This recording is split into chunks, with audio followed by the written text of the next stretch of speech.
Buenas tardes, hermanos. Me alegra estar aquí. Estamos todos pendientes si sale el niño, si no sale. Ahí encontrarán su camino seguro a la escuela dominical. Bueno, una alegría estar de vuelta aquí. Estaba mirando las fotos que te recuerdan el lugar donde has estado y pensé, ¿cuándo fue la primera vez que vine a Campo Texas? Bueno, diciembre del 2012, ya hace más de 10 años, visitando a Adolfo y familia, y buenos recuerdos ahí con los limones, las naranjas, toda la huerta que hay ahí, la fructífera.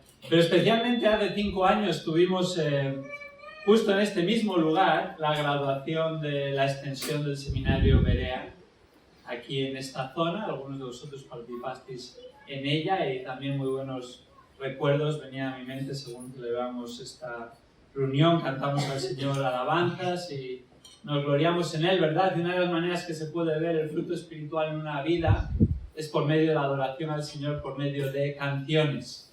Luego ha sido un privilegio poder adorar al Señor juntos, hermanos, cantar estas verdades de la palabra que llenan nuestro corazón, que son una realidad en nosotros y que fruto de lo que Dios ha hecho en nuestra vida queremos alabarle y exaltar. Y estamos muy contentos de estar aquí. Gracias, Adolfo, por la invitación. Mis hermanos también nos encontramos como en casa y estamos muy agradecidos por lo que el Señor está haciendo aquí y expectantes al ver lo que el Señor hará en los meses y años venideros para su gloria, porque finalmente la obra es del Señor, la hace por medio de su palabra, en el poder de su Espíritu, y confiamos y descansamos en Él. Vamos a orar, vamos a poner este tiempo en la palabra en las manos de Dios. Señor, te damos gracias por la oportunidad que nos das de ahora venir ante tu palabra, sabiendo que esta es la que trae salvación y santificación, que es la verdad que necesitamos en nuestras vidas. Y Señor, que tú la uses con poder para animarnos y fortalecernos y también darnos la perspectiva adecuada ante tus propósitos y tu plan perfecto, Señor.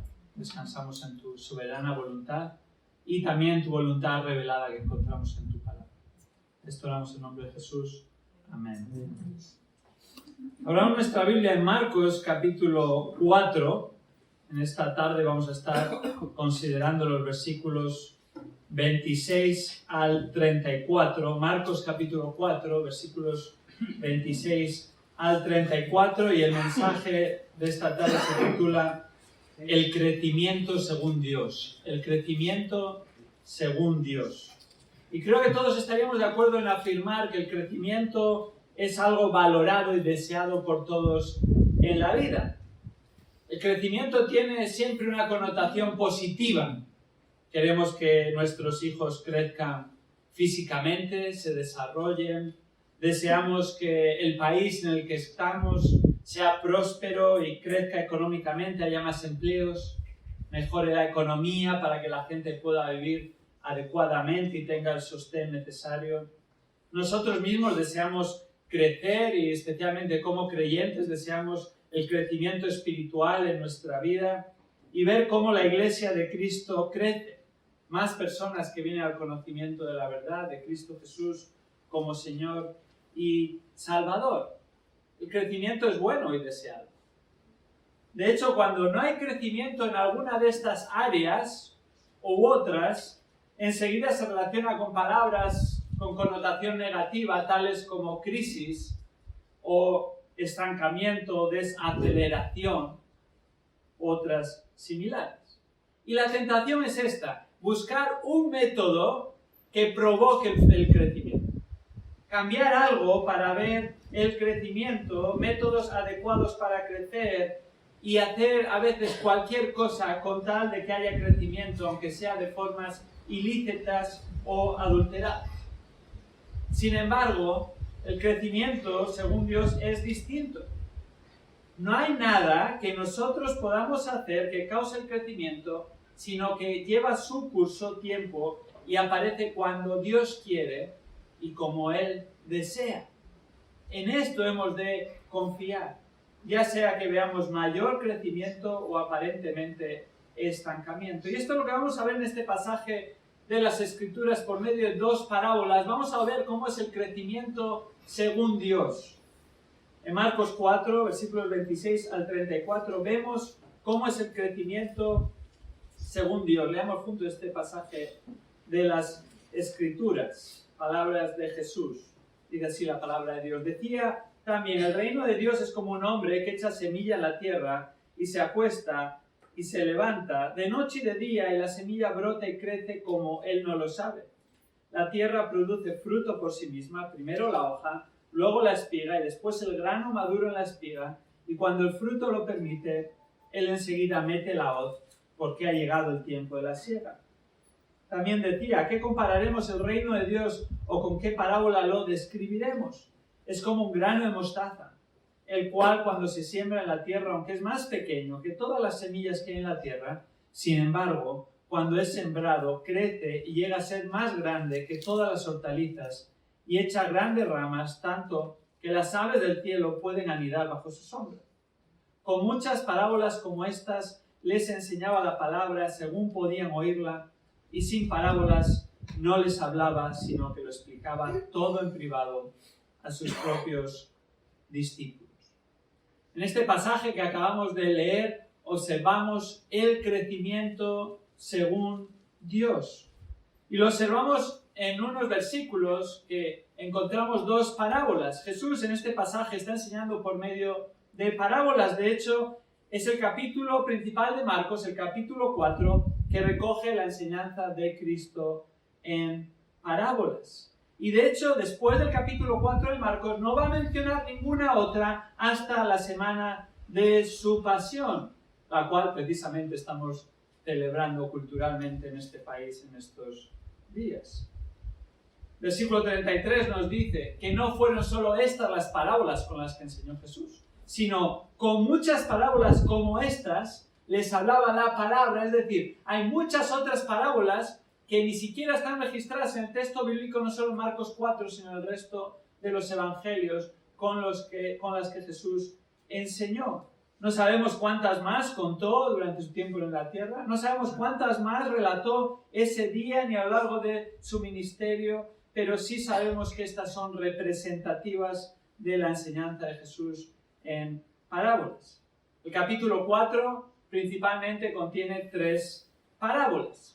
La primera de ellas, en los primeros versículos del capítulo 4, muy conocida por la mayoría como la parábola del sembrador, que en realidad creo que un mejor título sería la parábola de los terrenos, según caía la semilla en distintas tierras. Y esta parábola del sembrador comienza como un juicio a las multitudes realmente. El versículo 34 dice: y sin parábolas no les hablaba, sino que lo explicaba todo en privado a sus propios discípulos. En realidad, vemos que comienza a enseñarles en parábolas por una razón, y es en cumplimiento de lo que Isaías 6, versículos 9 y 10 afirma.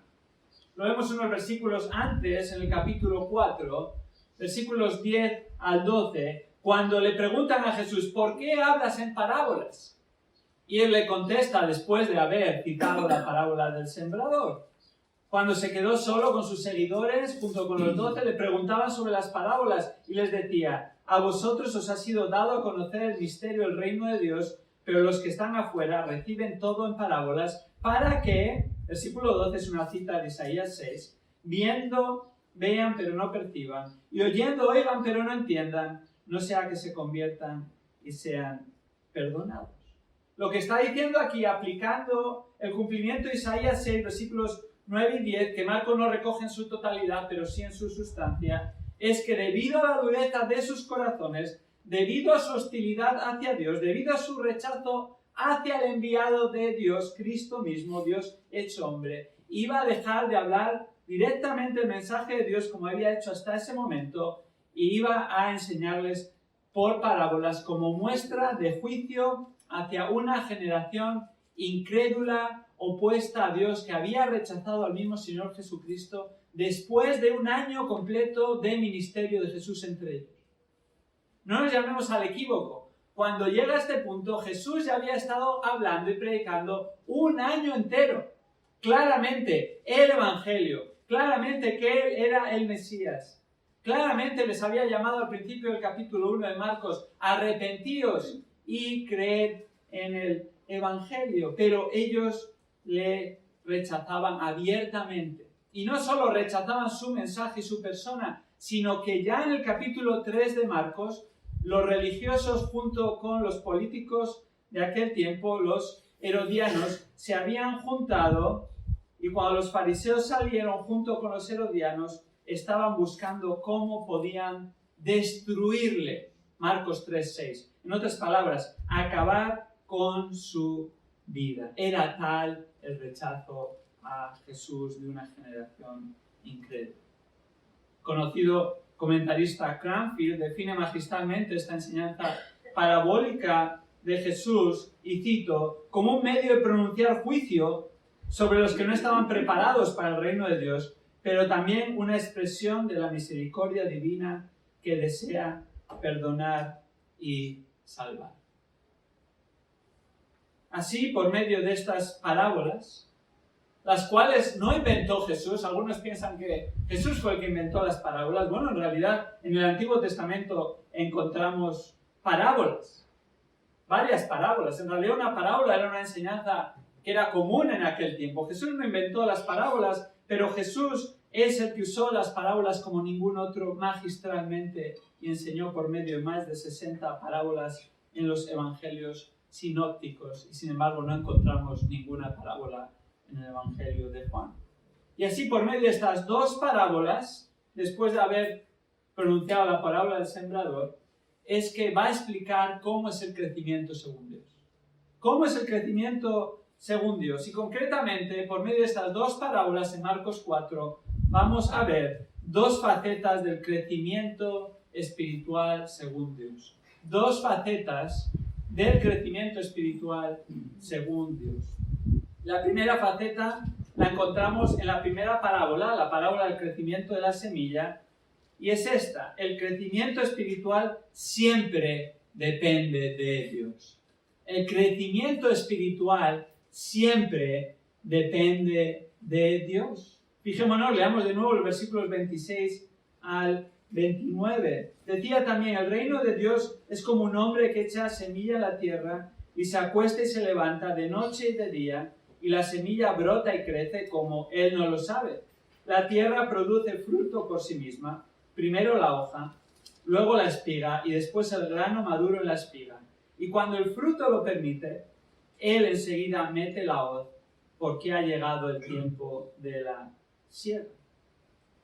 En esta parábola vemos que el crecimiento siempre depende de Dios. Una parábola peculiar en Marcos, la única que solo se encuentra en este pasaje por sí misma, que complementa la parábola del sembrador o los terrenos, profundizando en la ley espiritual del crecimiento, y que hace una semejanza con la que establece el marco del que está hablando. Versículo 26. El reino de Dios es como. Esta es la semejanza. El reino de Dios, o equivalente al reino de los cielos, está hablando por medio de esta parábola de un matiz, de un aspecto particular del reino de Dios. Y a esto lo asemeja a un hombre que echa semilla en la tierra. Continúa afirmando el pasaje. Pero fijémonos, ¿dice quién es este hombre? No identifica quién es este hombre, por lo cual no es importante. En cambio, sí es importante lo que hace. Un hombre que echa semilla en la tierra. Nos damos cuenta, sigue la temática de la parábola del sembrador, en la cual, por cierto, tampoco se identifica al sembrador, sino que explica sus acciones. ¿Qué hace este hombre anónimo e irrelevante? Echa semilla en la tierra. No de una manera descuidada ni aleatoria, sino que está sembrando a mano. ¿Por qué sabemos que estaba sembrando a mano? Porque todos los sembradores en aquella época sembraban a mano.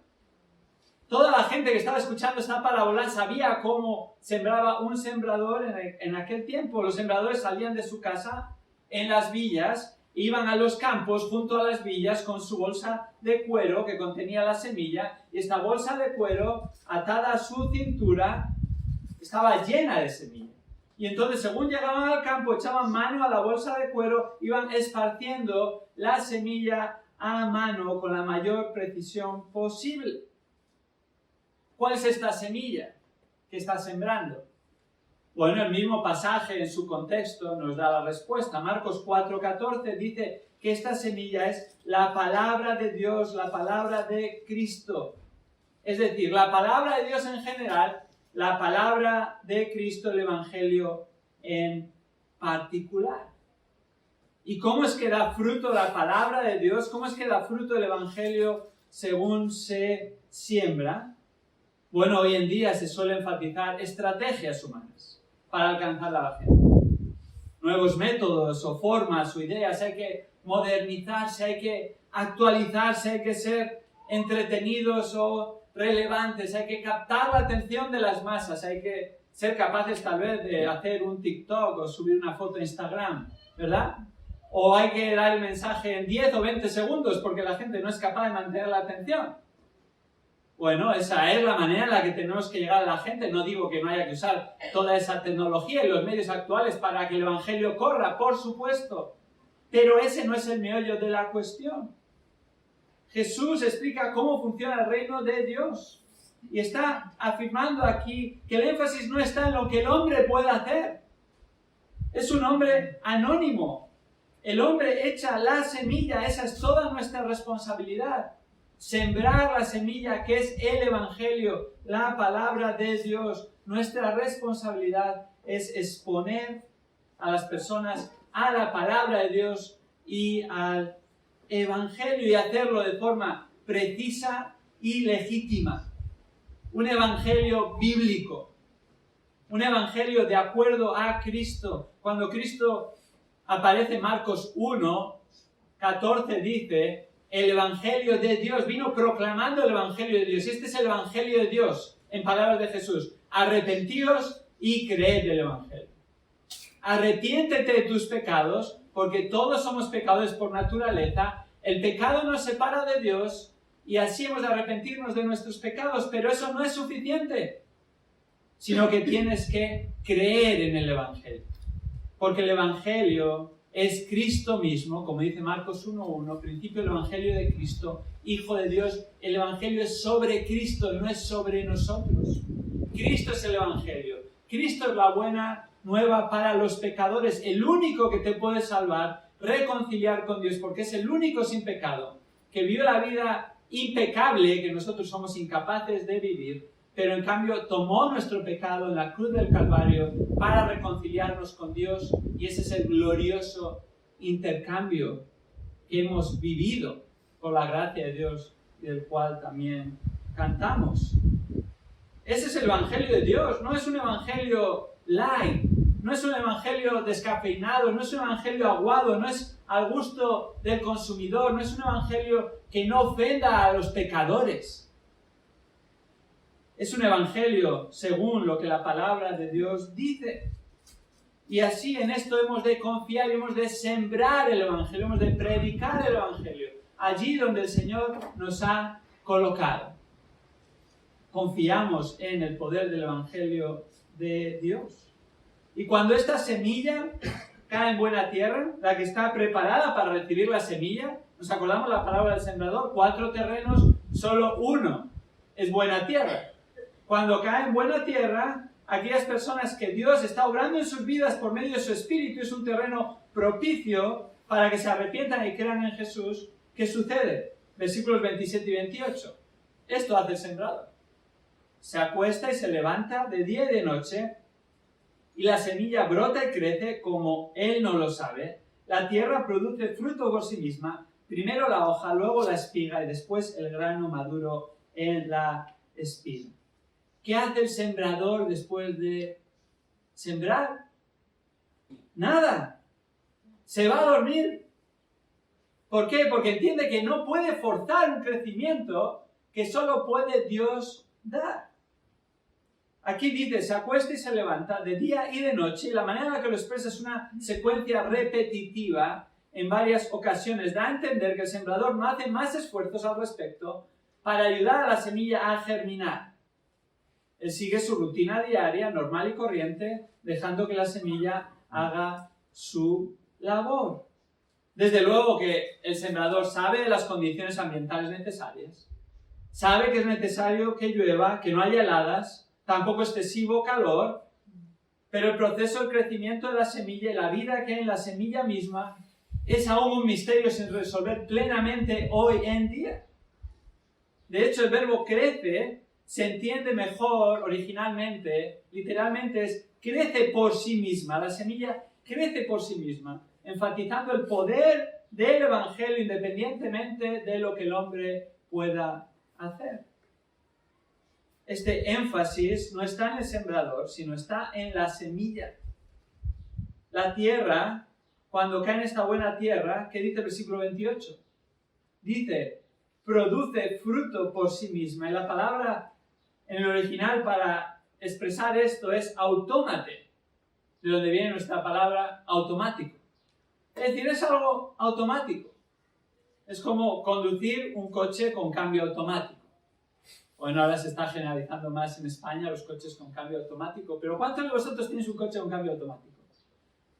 2 ahí, tienen que arrepentirse. Tienen que volver al manual, ¿verdad? No es común aquí, ¿verdad?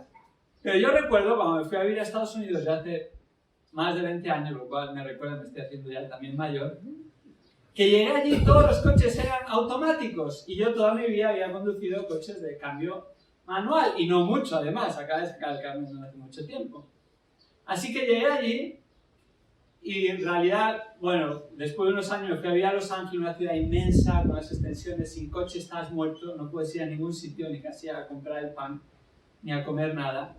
Y un amigo mío me regaló un coche. Tuve que subir hasta Portland, recogerlo, bajar con él hasta abajo. Era un coche con bastantes años, pero era una bendición. Llovía del cielo. No abría la puerta, no abría la ventanilla de mi lado, tenía que entrar por el otro lado, subir en la pastilla. El cinturón de seguridad, que era medio automático, no funcionaba muy bien tampoco. Y así varias cuestiones, pero se movía. ¿Y sabéis por qué me dieron este coche? Porque era manual. Y nadie lo quería conducir allí, porque todo el mundo conducía coches automáticos, pero yo feliz, el coche que sabía conducir era un coche manual. Un día otro amigo, algunos le conocéis, Luis Contreras, el gran predicador de la palabra del Señor, me prestó un coche suyo, el de la esposa, y era automático. Eso es la gloria, ¿verdad? No tienes que hacer nada, solo el volante, acelerador, freno, no tienes que preocuparte de nada más, el coche va prácticamente solo. Y si ya lo pones con lo que ahora tienen todos nuestros coches, ¿verdad? El crucero automático, ya prácticamente solo sujetar el volante y te lleva solo. Aún más allá de eso es la palabra que está aquí, automático. Dios hace todo. Tú no tienes ni que sujetar el volante. Es la palabra de Dios la que hace la obra. ¿Tú qué tienes que hacer? Sembrar la palabra de Dios, predicar, proclamar la palabra de Dios. Esa es la confianza que hemos de tener en el Evangelio, porque el crecimiento espiritual siempre depende de Dios, única y exclusivamente, para salvación, pero también para santificación. La palabra de Dios y el Evangelio hoy en día para muchos puede parecer ineficaz, puede parecer anticuado, puede parecer que necesita un cambio o actualizarlo, pero no es así, sigue teniendo el mismo poder de siempre. Y sigue siendo el medio que Dios utiliza para salvar verdaderamente. Vayamos por un momento a 1 de Pedro capítulo 1. 1 de Pedro capítulo 1. Fijémonos cómo Pedro les recuerda a los expatriados en la dispersión de varios lugares de Ponto, Galacia, Capadocia, Asia, Bitinia, creyentes, les recuerda cómo había sido su salvación. Y lo recuerda en el capítulo 1, versículo 23 de 1 de Pedro, cómo habían nacido de nuevo, sinónimo de salvación. Y les dice, pues habéis nacido de nuevo, no de una simiente corruptible, sino de una que es incorruptible, no de una semilla corruptible, sino de una semilla que es incorruptible. Es decir, ¿cuál es esta? Mediante la palabra de Dios que vive y permanece. Porque toda carne es como la hierba y toda su gloria como la flor de la hierba. Sécase la hierba, cáese la flor, mas la palabra del Señor permanece para siempre. Y esta es la palabra que os fue predicada. ¿Cómo es que Dios salvó a estos hermanos? Por medio de la palabra de Dios. ¿Y qué es lo que permanece? La palabra de Dios permanece para siempre. Y ese siempre significa siempre. No hasta 2019 o 1999 cambiamos de siglo. No, siempre va a salvar Dios por medio de su palabra, pero no solo a salvar, y por medio de la predicación de la palabra. Fíjate el versículo 25. Y esta palabra os fue predicada, os fue proclamada, os fue anunciada. Por tanto, la palabra también da fruto de santificación, de semejanza a Cristo, dice el versículo 1 del capítulo 2. Desechando toda malicia y todo engaño, hipocresía, envidias y toda difamación, desead, esto es para creyentes, como niños recién nacidos, la leche pura de la palabra, para que por ella crezcáis para salvación. La salvación que ya tenéis, crezcáis en vuestra salvación y crezcáis en semejanza a Cristo, en la santificación progresiva. ¿Por medio de qué? Por medio de la palabra de Dios. Así hemos de sembrar la palabra, hemos de exponer la palabra, hemos de anunciar la palabra, y cuando es el momento, recoger el fruto. Versículo 29. Y cuando el fruto lo permite, él enseguida mete la hoz, porque ha llegado el tiempo de la siega. Fíjate bien lo que dice, cuando el fruto lo permite, es decir, no cuando el sembrador quiere. El sembrador no puede acelerarlo, ni manipularlo, ni forzarlo. Tristemente, la evangelización a veces se convierte en eso. Un hombre tratando de convencer a otro hombre, o un hombre tratando de producir fruto a su manera en otra persona, o un hombre tratando de forzar una decisión superficial y falsa. Así no obra Dios.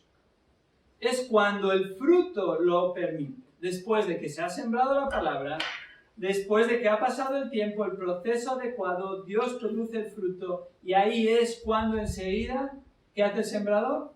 Mete la hoz, porque ha llegado el tiempo de la siega. Hay dos facetas que se presupone al sembrador. Fiel en sembrar la palabra. Segunda, tener la paciencia necesaria hasta que hay fruto de verdad. Fiel en sembrar la palabra, tener paciencia hasta que Dios produce ese fruto. A nosotros nos gustaría que fuera más rápido, ¿verdad? O fuera a nuestra manera.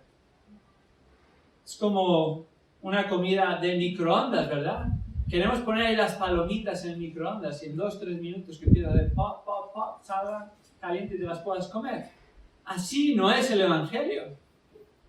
Lleva el momento que Dios quiere. Él es el que produce el fruto. Y Él es el que lo hace por medio de su palabra. Y así nuestra labor es sembrar, confiando en que siempre el crecimiento espiritual depende de Dios, no depende de nosotros. Y esto es bueno saberlo. ¿Para qué? Para darle la gloria a Dios cuando hay algún tipo de fruto. Para descansar en Dios cuando no vemos fruto. Para depender completamente de Dios, sea que haya más o menos fruto. Como dice 1 Corintios capítulo 3, fijémonos. Hablando también en este contexto de cómo Dios produce fruto y cómo Dios utiliza a sus siervos para predicar la palabra y el Evangelio, pero son meros instrumentos en sus manos. Y Pablo dice, confrontando esta inmadurez en la iglesia de Corinto, que estaban haciendo bandos entre personas, no acerca del Evangelio, sino de personas, y Pablo les dice, ¿qué es pues, versículo 5, 1 Corintios 3, versículo 5, ¿qué es pues Apolos? ¿Y qué es Pablo? Él se incluye. Servidores. No somos más que servidores, mediante los cuales vosotros habéis creído según el Señor dio oportunidad a cada uno. Y aquí explica cómo fue. Yo planté, Apolo regó, pero ¿quién ha dado el crecimiento? Dios ha dado el crecimiento. Versículo 7, conclusión. Así que ni el que planta, Apolos, ni el que riega, Pablo, es algo, sino Dios quien da el crecimiento.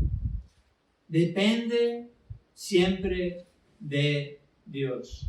Y en esto descansamos. Y así, si vemos fruto espiritual, damos gloria a Dios, porque sabemos que Él lo ha hecho. Y si no vemos tanto fruto espiritual, descansamos en que Dios, en su buena y perfecta voluntad, lo dará a su tiempo, según Él crea, para su gloria. Nosotros en León tenemos un centro de campamentos en Toral de los Guzmanes. Y en Toral de los Guzmanes, mucho antes que hubiera un centro de campamentos, hubo una casa misionera que todavía está en pie, de Eduardo Turral. Él llegó a finales de los 1800, allí un pueblo perdido. Él venía de la Gran Inglaterra, todavía el Gran Imperio Británico, ya estaba empezando a decaer, pero todavía en su momento de esplendor. Y vino de la zona de Londres, muy desarrollado, mucho más desarrollado que España en aquel tiempo y mucho más desarrollado que Toral de los Guzmanes, que aún no está desarrollado. Imagínate hace 140 años, 130 años. Bueno, cuando empezamos los campamentos en 1991, todavía teníamos pues terrenos de piedra y polvo, y ahí sigue, bueno, ahora está asfaltado, pero ahí siguen las vacas, las ovejas, y sigue oliendo igual de mal. Pues en aquel tiempo, imaginaros, él llegó allí, hizo su casa de adobe, él empezó allí a predicar el Evangelio. ¿Y sabéis cómo empezó a predicar el Evangelio? Empezó a enseñar a leer y a escribir a una población totalmente analfabeta. Y empezó a enseñarles a leer y a escribir con la Biblia. Y así, fielmente y poco a poco, no solo les enseñó a leer y a escribir, sino confiando en el poder de la palabra, el Señor salvó a personas de ese pueblo. Y así establecieron una pequeña capilla que aún al día de hoy se puede visitar. No una capilla muy grande, no hay muchos que se salvaron en aquel pueblo, pero el Señor dio su fruto y este hombre fue fiel durante muchos años. Llegó la guerra civil, se tuvo que volver a Inglaterra, regresó tras la guerra civil y él murió en tierras españolas, sin ver mucho fruto, pero fielmente predicó la palabra porque confiaba en ella. Y él lo hacía sostenido por el Señor. Tenemos allí sus libros de estudio, parte de sus libros de estudio, muchos de ellos de 1800 y pico, de mensajes del tabernáculo metropolitano de Spurgeon, lecturas a mis estudiantes o discursos a mis estudiantes de Spurgeon también, de su centro de entrenamiento de predicadores y pastores. Este era un hombre educado, un hombre estudiado, pero precisamente por eso confiaba en el poder de la palabra. Dios es el que siempre da el crecimiento y lo dejamos en manos de Dios. No vamos a estar preocupados, hermanos, ¿cuántos somos en la iglesia? ¿Cuántas personas ha salvado Dios? Bueno, ojalá sean muchas, ¿verdad? Porque amamos a las almas perdidas y queremos que se salven para la gloria de Dios y también para que ellos puedan ser reconciliados con Dios. Pero no nos ha de preocupar por nosotros.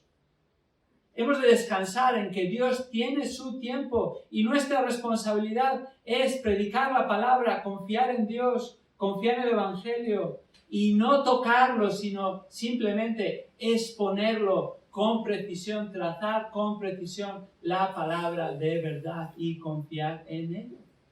Y orar que el Señor nos mantenga fieles, esperando en Él. Esta es la primera faceta del crecimiento espiritual según Dios. Siempre depende de Dios. Siempre depende de Dios. Pero hay una segunda parábola que nos muestra una segunda faceta del crecimiento espiritual según Dios, y es la parábola del grano de mostaza, versículos 30 al 32, y esta parábola nos muestra otra faceta del crecimiento según Dios. Y es la siguiente. El crecimiento espiritual no siempre es lo que parece. No siempre es lo que parece. Fijémonos, versículos 30 y 32, dice, 30 al 32. También decía, ¿a qué compararemos el reino de Dios o con qué parábola lo describiremos? Es como un grano de mostaza, el cual cuando se siembra en la tierra, aunque es más pequeño que todas las semillas que hay en la tierra, sin embargo, cuando es sembrado, crece y llega a ser más grande que todas las hortalizas y echa grandes ramas, tanto que las aves del cielo pueden anidar bajo su sombra. Aquí vemos la segunda faceta del crecimiento espiritual según Dios, y es que no siempre es lo que parece. No siempre es lo que parece. Fijémonos, hay una doble pregunta en el versículo 30, estimulando y apelando a los oyentes a unirse a buscar un símil adecuado para el reino de Dios. Les dice en el versículo 30, ¿a qué compararemos el reino de Dios? ¿O con qué parábola lo describiremos? La respuesta es inmediata. No está esperando que ellos contesten, es una pregunta retórica. Está esperando que ellos piensen. Jesús contesta y dice, es como un grano de mostaza. ¡Wow! Esto es una comparación sorprendente. Uno pensaría en el reino de Dios y lo compararía humanamente hablando a grandes palacios o construcciones de la época o calzadas romanas o el poder de las legiones o los gladiadores. Justo este fin de semana con mi esposa, aprovechando que las chicas estaban aquí, fuimos a visitar Cartagena. Primera vez que estuvimos en Cartagena, pero nos sorprendió muy agradablemente toda la historia que tiene. Visitamos parte de las ruinas que muestran parte del esplendor de Cartago Nova, ¿verdad? El Imperio Romano. Y esa es una pequeña muestra del esplendor. Si vas a Roma y visitas las ruinas romanas, ves el gran esplendor. Y en aquel tiempo todo esto era mayoritariamente conocido para los lectores de la epístola. Recordemos, el Imperio Romano estaba en crecimiento y en su esplendor, y muchos de ellos estaban bajo el dominio del Imperio Romano. Pero no lo compara con nada grandioso del Imperio Romano o de los hombres, sino que lo compara con ¿qué? Grano de mostaza. Insignificante. Seguramente se refiere a la Sinapis nigra, la mostaza negra que se cultivaba en Palestina, que es una planta de tallo grueso que se planta anualmente por sus hojas y semillas y que brota en primavera. Y era un dicho proverbial, y de hecho Jesús lo utiliza en 4 episodios en los evangelios, y en todos ellos para referirse a la pequeñez del grano. El grano de mostaza era tan pequeño que se utilizaba proverbialmente, y Jesús lo utilizó para usarlo como una comparación para que todos lo entendiesen. ¿Cómo era este grano? Bueno, era diminuto, microscópico, apenas pesaba 1 gramo, concretamente pesaba 700 miligramos. ¿Nos damos cuenta? Es insignificante, es difícil incluso apreciarlo al ojo humano, puede pasar totalmente desapercibido.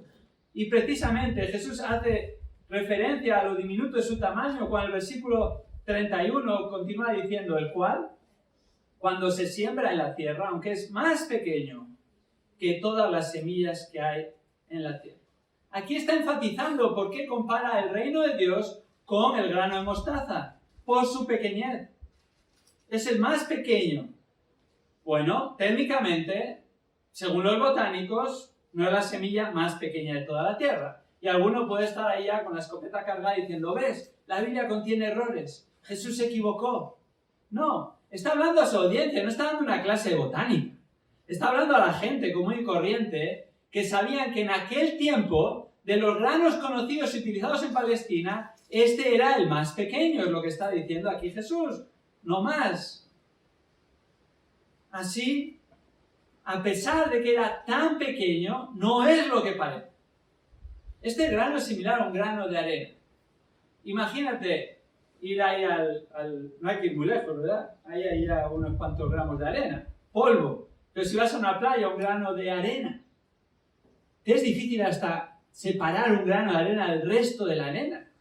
Es así de pequeñito este grano de mostaza, pero las apariencias engañan.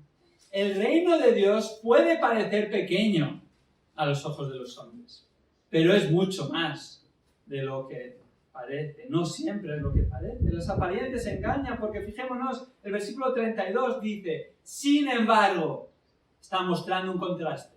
Sin embargo, cuando es sembrado, crece y llega a ser más grande que todas las hortalizas y echa grandes ramas, tanto que las aves del cielo pueden anidar bajo su sombra. No es lo que parecía, ¿verdad? ¿Nos damos cuenta? ¿Cuándo marca la diferencia? Cuando es sembrado. Vemos que la temática es la misma. Cuando es sembrado, crece y llega a ser más grande que todas las hortalizas. Es más, Jesús lo compara con las hortalizas y sus semillas, y esta grandeza con respecto a otras hortalizas, este era el que daba un mayor fruto. El más pequeño, el que más fruto da. Lo daba de tal manera que su altura y su frondosidad, que podía llegar a unos 3 metros de altura, que era bastante significativo, no solo era alto, sino frondoso y estable, ya que como el mismo pasaje nos dice, las aves del cielo pueden anidar bajo su sombra. Lo que está diciendo aquí, la manera en la que lo expresa es, hacían sus nidos en ellas. No es que iban de paso, sino que era robusto para hacer nidos pesados. Nosotros cuando veníamos de camino hacia aquí, veíamos, según íbamos atravesando, ¿no?, las mesetas, la meseta norte, luego la meseta sur, pero ahí cerca de León hay muchos chopos, y los chopos son árboles grandes, robustos. Y ahora ya, con esta primavera temprana que ha llegado a España, y especialmente en León, que no hace tanto frío como pensáis, hace más frío que aquí, pero esta primavera está siendo bastante suave. Ya están las aves allí, veíamos que todavía no habían brotado las ramas frondosas y ya estaban ahí unos nidos enormes encima de estos chopos, hasta tal punto que se estaban torciendo un poquito algunas de las ramas por lo que pesaban estos nidos. Imagínate, esta planta de una semilla tan insignificante crecía de tal manera y tenía tal robustez que los nidos se podían hacer ahí sin ningún problema y eran sostenidos. Así es la palabra de Dios cuando se siembra. Así es la palabra de Dios cuando se proclama, cuando se anuncia. Así es el Evangelio. Tiene ese poder. No es lo que parece. Sí es locura para los que se pierden, pero es poder de Dios para salvación a todos los que creen, como 1 Corintios 1:18 afirma. Este misionero Eduardo Turrán llegó a Toral. Él murió aún durante la época en la que no había libertad religiosa. Es más, tenemos fotos en las que se ve que su funeral, el recordatorio de su funeral estaba censurado y habían tachado la parte que era pastor evangélico, y falleció en 1968, si no me falla la memoria, un año arriba, un año abajo, no hace tanto. Y él no vio mucho fruto. Pero allí mismo, en el mismo lugar, el Señor a lo largo de los años ha permitido que se hagan numerosos campamentos, muchos jóvenes y niños han pasado por ahí, muchos de ellos han sido salvos allí, muchos de ellos han crecido allí. ¿Por qué? Porque se ha predicado la palabra de Dios. Pero no solo eso, sino en los últimos años, desde el 2010, ha sido sede de las conferencias y el seminario Berea, por donde miles de personas ya han pasado para escuchar la palabra, y donde ya el seminario Berea tiene más de 100 graduados repartidos por toda España, Portugal, norte de África, Francia, Alemania. Dios lo está haciendo. ¿Graduados para qué? Para predicar la palabra. Se les entrena para predicar la palabra, predicar el Evangelio, porque la confianza es esta. Dios hace la obra, la hace por medio de su palabra y descansamos en Él. Y puede parecer que no está sucediendo nada, pero Dios va a hacer lo que a Él le plazca en el momento que Él quiera para su gloria. Muchos saben y han oído del gran avivamiento americano del siglo XVIII. Los George Whitefield, Jonathan Edwards, el gran avivamiento que miles y miles de personas se convirtieron en un periodo muy corto de tiempo en una misma zona del este americano. Grandes multitudes, pero muy pocos conocen la historia de un hombre anónimo que estuvo orando toda su vida por un avivamiento en ese lugar, en esa misma zona. ¿Y sabéis cómo murió este hombre? 1 año antes del gran avivamiento. Nunca llegó a ver multitudes venir a Cristo. Nunca llegó a ver lo que los libros de historia relatan, como Jonathan Edwards, cuando predicó este mensaje tan famoso de pecadores en las manos de un Dios airado. Un mensaje que unas semanas antes había predicado en su propia iglesia y luego fue invitado a otra iglesia y lo predicó, y la gente se subía a los bancos temiendo que la tierra se fuera a abrir en dos y el castigo de Dios viniera sobre ellos sin estar aún arrepentidos. Y el Señor utilizó eso como una llama, como un comenzar para el gran avivamiento americano. No sabemos cuándo va a pasar, ni la extensión que va a tener, ni sabemos cuándo Dios lo va a hacer, pero descansamos y confiamos en que es Dios quien lo hace y no siempre es lo que parece. Fijémonos en los apóstoles. ¿Quiénes eran los apóstoles de Jesús? 12 donadies. Uno de ellos, traidor. Y cuando Jesús asciende a los cielos, ellos se van al aposento alto y se dedican de continuo a la oración, dependiendo de Dios. Y después, ¿qué es lo siguiente que hacen? Capítulo 2, Pedro predica la palabra. Capítulo 2 de Hechos, citas una tras otra del Antiguo Testamento, apuntando a Cristo, anunciando el Evangelio. ¿Y qué sucede? Miles de personas son salvadas, sin contar mujeres ni niños, según los estándares de aquella época, por el poder de la palabra.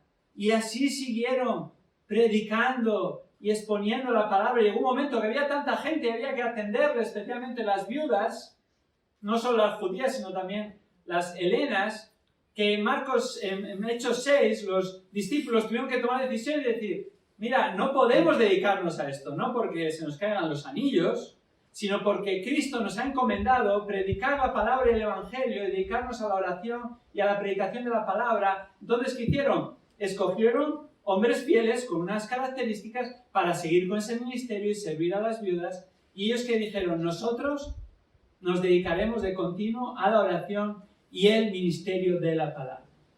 ¿Sabes por qué? Una de las razones por las que no se ve tanto fruto hoy en día, porque no hay personas dedicadas a la oración ni a la predicación de la palabra. Y si no hay personas dedicadas a la oración, a la predicación de la palabra, no va a haber fruto espiritual. Va a haber gente que entra en iglesias, va a haber pseudo iglesias, pero no va a haber conversiones verdaderas, ni la palabra de Dios se pone en alto, ni va a haber fruto espiritual. No va a haber alabanza que honra a Dios, no va a haber vidas que buscan agradarle, y todo va a ser simplemente un acto religioso para sentirse bien con uno mismo. Ahora, cuando se predica la palabra, cuando se predica el Evangelio, Dios va a producir fruto. ¿Cuánto? No sabemos. Depende de Dios. Pero si va a haber fruto, esta es la única manera en la que va a haber. Y si va a haber mucho fruto, esta es la única manera en la que Dios lo va a producir, por medio de personas dedicadas a la oración y la predicación de la palabra, y por medio de iglesias que se establecen en base a estos principios neotestamentarios de Hechos de los Apóstoles. No estamos inventando nada nuevo, hay otros que están inventando cosas. Nosotros estamos tratando de volver a la palabra, ¿verdad? A la iglesia neotestamentaria, y a la vez que cada iglesia pueda apartar a aquellos ancianos o pastores, al menos uno, que pueda dedicarse a la oración y a la predicación de la palabra. No el único que lo haga, pero sí aquel que esté en la palabra, para poder alimentar al rebaño y la palabra corra, porque confiamos que es lo que Dios utiliza para la salvación. Así, de esta manera, Dios produce el fruto. El Señor se está moviendo. Hace unos años, yo recuerdo, empecé a orar por plantación de iglesias en este país, con otros hermanos. Y bueno, el Señor contesta las oraciones, a veces nos sorprendemos, ¿verdad?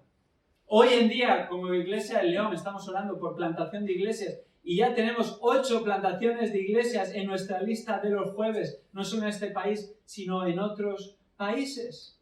La congregación de aquí, en Campo Teja, está en la lista recientemente. Damos gracias a Dios que se está pudiendo establecer una congregación aquí. Oramos lo que el Señor tenga en el futuro. Pero no solo aquí, en muchos otros lugares. Un hermano está plantando en Oviedo. Hace años estábamos pensando en Oviedo, plantar una iglesia ahí. Oviedo está a 1 hora al norte de León. Oviedo con su zona metropolitana, según buscas en Wikipedia, que todos sabemos que es seguro, Wikipedia tiene la razón. Dice que es la 7ª área metropolitana más grande del país y pensamos, está a 1 hora. Y no conocemos una iglesia que podamos recomendar que predique el Evangelio y la palabra y lo ponga en alto. Vamos a orar a ver si es posible plantar una iglesia ahí. Y había un hermano en nuestra iglesia, Tan Molina, que tenía el deseo de plantar una iglesia. Y él incluso visitamos con él, estábamos orando, estábamos viendo, haciendo trabajo de campo. Y de repente aparece un hermano en el seminario Berea en octubre de 2019. Tenemos la comida que solemos hacer con los estudiantes nuevos. Y ahí queda un sitio al lado mío, que nadie se sentaba, no sé por qué, pero bueno, quería comer, se tenía que sentar a mi lado. Y empiezo a hablar con él, resulta este hombre, Cristian, este joven, me dice, pues estoy plantando una iglesia en Oviedo. Digo, no puede ser, sí, ¿dónde? Bueno, en mi casa. Somos un grupo de unos 15, 20, y bueno, estamos orando, estoy predicando, y necesito formación, he ido a otros seminarios, pero veo que necesito formación en la palabra para predicar y para pastorear a estos hermanos, así que me he apuntado aquí, y empezamos a hablar, y a raíz de ahí fue obvio que era una persona en la misma línea, que predicaba el Evangelio fielmente, y Tan me visitó una vez, habló con él, y volvió y me dijo, ya no voy a Oviedo. Le dije, estoy de acuerdo, vamos a ver dónde vas, si te tienes que ir, pero es evidente que ahí el Señor ya está haciendo una obra. Vamos a hablar con estos hermanos. Y ahora Tan está plantando una iglesia en Santiago de Compostela. Y este hermano Cristian en Oviedo. Y la empezó a plantar durante el COVID. Durante el COVID que no podíamos hacer nada. Que no podías salir de casa. Que no podías, si salías tienes que salir de 2 en 2, de 3 en 3, siempre con mascarilla. En el peor momento que puedes imaginar, se empezó a plantar la iglesia. Se tenían que reunir en el parque. Y eso es Asturias, no es Murcia. Frío, lluvia, está en verano. Se reunían en el parque. Empezó a venir gente. El Señor les ha bendecido. Ahora hay más de 100 personas en unos pocos años que vienen a escuchar la palabra y el Evangelio. El Señor está salvando personas y están siendo un testimonio. Solo Dios puede hacer algo así. Tan Molina está plantada en Santiago de Compostela. No se está viendo un fruto tan obvio en un principio, pero hay un grupito de unas 20, 30 personas que están escuchando la palabra. Había un grupo de unos 8 hermanos que iban siempre desde Santiago a Pontevedra y tenían que viajar 1 hora y pico.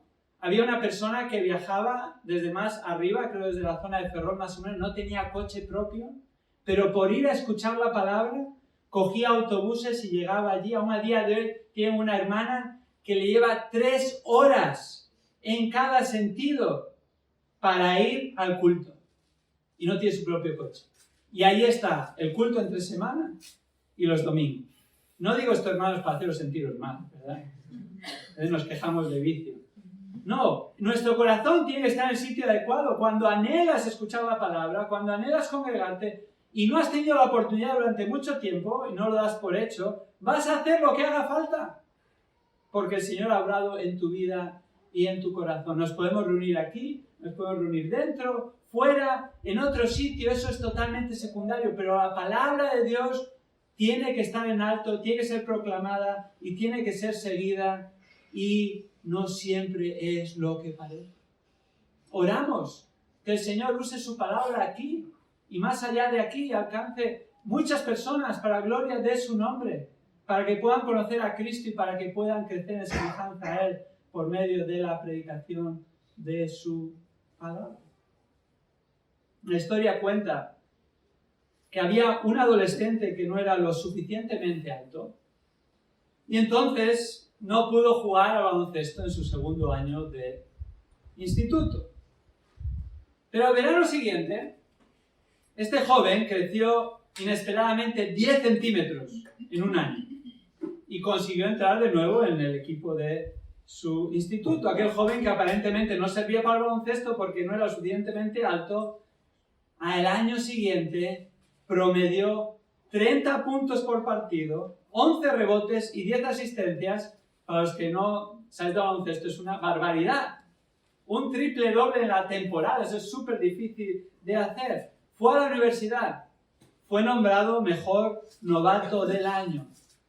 Al siguientes años ganó el campeonato universitario y fue nombrado mejor jugador universitario de la Liga Americana de Universidades, que es la mejor del mundo a ese nivel. Llegó a la NBA, fue máximo anotador durante varias temporadas, mejor novato, mejor jugador, All-Star, ganó 6 campeonatos de la NBA. Su nombre es Michael Jordan. Para muchos, el mejor jugador de baloncesto de toda la historia. El que aparentemente no valía para jugar baloncesto. El que le dejaron fuera del equipo porque no era suficientemente alto. Posteriormente llegó a ser el mejor jugador de todos los tiempos. Mucho más, mucho mejor y mucho más inesperadamente obra el Evangelio y la palabra de Dios. Aparentemente puede parecer insignificante o que no produce fruto, pero es lo que Dios usa para el crecimiento espiritual cuando nadie lo espera y de la forma más inusitada. Y lo hace por su poder y por su voluntad, todo para su gloria.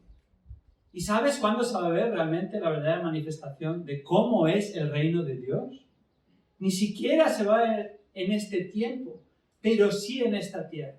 Porque tenemos las promesas bíblicas que Cristo Jesús, el Mesías, va a regresar y en su segunda venida va a instaurar el reino prometido. Y ese reino, que va a durar por 1000 años en esta tierra, va a ser un reino como ningún otro. Un reino sin igual, con un rey justo y perfecto, un rey legítimo. Y no solo va a quedar ahí, sino que el reino de Dios será por los siglos de los siglos, en los cielos nuevos y en la tierra nueva. Y nosotros inmerecidamente formaremos parte de ello para la gloria de Dios. El reino de Dios es mucho más de lo que parece. Pero como parte ya del reino de Cristo, porque ahora le pertenecemos y esperando la consumación de su reino en esta tierra y por la eternidad, hermanos, confiemos y entendamos cómo es el crecimiento según Dios en el reino de Dios. Dios siempre produce el crecimiento y no siempre es lo que parece, pero descansamos y confiamos en el medio que Él utiliza para producir el crecimiento, que es la palabra de Dios y el Evangelio que nosotros proclamamos confiando en que el Espíritu de Dios lo use para transformar almas y para conformarnos más y más a la imagen de Cristo. Aquí está nuestra confianza. Vamos a orar juntos.